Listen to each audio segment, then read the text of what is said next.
ধর্মীয় পরিচয় যদি বলেন, এখানে আসলে হিন্দু, মুসলিম, বৌদ্ধ, খ্রিস্টান এখানে অনেক ধর্মের মানুষ আছে। তাই বলে সবাই মুসলিম বলে সবাই ভালো হবে বা অন্য ধর্মাবলম্বী হলে সে খারাপ হয়ে যাবে, বিষয়টা এমন না। তো সবাইকে যদি আমরা একত্রে নিয়ে কাজ করতে চাই, তাহলে তো সকলের সম্মিলিত অংশগ্রহণ দরকার। কারণ একটা বাংলাদেশ যেহেতু একটা গণতান্ত্রিক দেশ, তো সেই দেশে যদি সকল ধর্মের লোকেরা একসাথে কাজ না করে, তাহলে তো এটা প্রমাণ হয় না যে এটা গণতান্ত্রিক দেশ। তো আসলে আমি এটাই মনে করি যে আসলে ইসলামী ছাত্র শিবির নামটা থাকা এটা আসলে কোনো বিষয় না। আমরা আসলে সবাইকে নিয়ে থাকতে চাই এবং আমরা যেহেতু মানুষ, আমি চাইবো যে আমাদের পাশে বাংলাদেশ ইসলামী ছাত্র শিবির অবশ্যই থাকুক এবং ইসলামী নামটা আছে এটা আসলে কোনো ইস্যু না। তাহলে তো অন্যান্য অনেক সংগঠনই আছে, তাই বলে কি অন্যান্য সংগঠনের সাথে ইসলামী ছাত্র শিবির কাজ করছে না? অবশ্যই আমরা যারা ভিন্ন ধর্মাবলম্বী আছে তাদের জন্য তো ইসলামী ছাত্র শিবির কাজ করছে। তো যদি যারা কাজ করতে পারে তখন যদি সমস্যা না হয়, তাহলে নামের সাথে সমস্যা কেন থাকবে? এটা আমি আপনাকে প্রশ্ন করছি, বলেন আপনি আমাকে। আর আরেকটা শেষ প্রশ্ন করি, সেটা হচ্ছে আপনি প্রার্থী হয়েছেন, সবাই আসলে আপনাকে কেন ভোট দিবে? আপনি কেন আলাদা?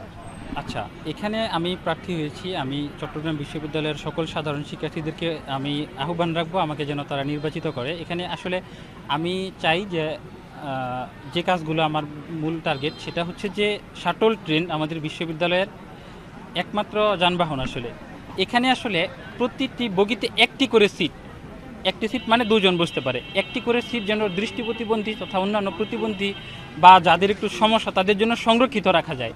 এটা নিয়ে আমার একটা কাজ করার ইচ্ছে আছে। আর আপনারা সবাই জানেন একটাই সমস্যা চট্টগ্রাম বিশ্ববিদ্যালয়ের হল।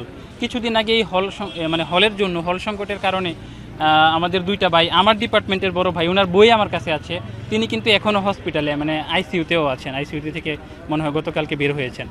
তো এই হলটা যেন আসলে একটু দ্রুত নির্মাণ হয়, এই বিষয়টাতে আমার একটু কাজ করার আছে। আর আমাদের প্রতিবন্ধী ভাই বোন সহ অন্যান্য যারা স্বাভাবিক শিক্ষার্থীরা আছেন তাদের বিশেষ করে যানবাহনের যে যাতায়াত ব্যবস্থা, এটা কিন্তু আমাদের চট্টগ্রাম বিশ্ববিদ্যালয়ে খুবই সীমিত এবং অনেকগুলো বাস আছে যেখানে শিক্ষকরা প্রতিদিন চলাচল করছে, ফাঁকা বাস শহরে যাচ্ছে, ফাঁকা বাস শহর থেকে আসছে, কিন্তু কোনো শিক্ষার্থীদেরকে উঠায় না। আমি নিজে 16 শহর থেকে উঠতে পারি নাই। তো আমি পরবর্তীতে অবশ্য পরিবহন দপ্তরে একটা অভিযোগও করেছিলাম যে ভাই, আমরা বিশ্ববিদ্যালয়ের শিক্ষার্থী, বাসটা খালি এলো, আমাকে তো নিয়ে আসলো না। তারা বলছে যে ভাই এটা দুঃখজনক হয়েছে, তার বেশি উত্তর ছিল না। তো আমি যেন তাদেরকে জবাবদিহিতায় আনতে পারি, বাসটা ফাঁকা আসবে, বিশ্ববিদ্যালয়ের শিক্ষার্থী কেন উঠতে পারবে না? শুধু শিক্ষকরা বাসে মানে ভ্রমণ করবে আর শিক্ষার্থীরা তাকিয়ে তাকিয়ে দেখবে, এটা তো হয় না। তাহলে শিক্ষকের সাথে মানে শিক্ষার্থীদের একটা বৈষম্য থেকে যায়। এই বৈষম্যটা আসলে দূর করার দরকার। কারণ শিক্ষকদের জন্য বাস আছে বলেই তারা আসলে শিক্ষার্থীদের কথা খুব বেশি চিন্তা করে না। তাই আমার মনে হয় যদি শিক্ষার্থীরা বাস না পায়, তাহলে শিক্ষকদের বাস সংখ্যা আরও বেশি কমিয়ে দিয়ে শিক্ষার্থীদের জন্য কিছু বাস বরাদ্দ করা যেতে পারে।